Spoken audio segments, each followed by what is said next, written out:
नमस्कार दोस्तों, बहुत ही बवाल और धमाल मचाने वाला मूवी आ रहा है जो कि देख सकते हो। एकदम बवाल और खतरनाक मूवी है जो कि मूवी के नाम है एक रजाई तीन लुगाई टू। इतना बवाल और धमाल मचाने वाला मूवी है कि देख सकते हो तीन लुगाई ने मिल कर के क्या हरकत कर रही पति के साथ, एकदम सरेंडर कर लिया है बेचारा।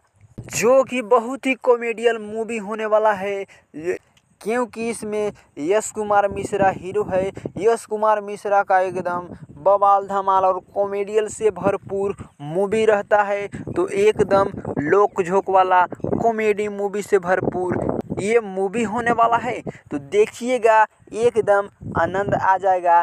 देखिएगा बवाल धमाल मूवी कैसे मचा रहा है। तो इसी तरह का न्यूज़ देखने के लिए सबसे पहले चैनल को सब्सक्राइब करके लाइक कर दीजिए और चैनल को शेयर करके कमेंट में हर हर महादेव लिख दीजिए, क्योंकि इसी तरह का बवाल धमाल न्यूज़ लाते रहें, आपको बताते रहें। ये वाला मूवी आ रहा है भोजपुरी सिनेमा पर 27 जुलाई को शाम में 6 बजे। तो देखिएगा, बहुत ही कॉमेडियन मूवी है।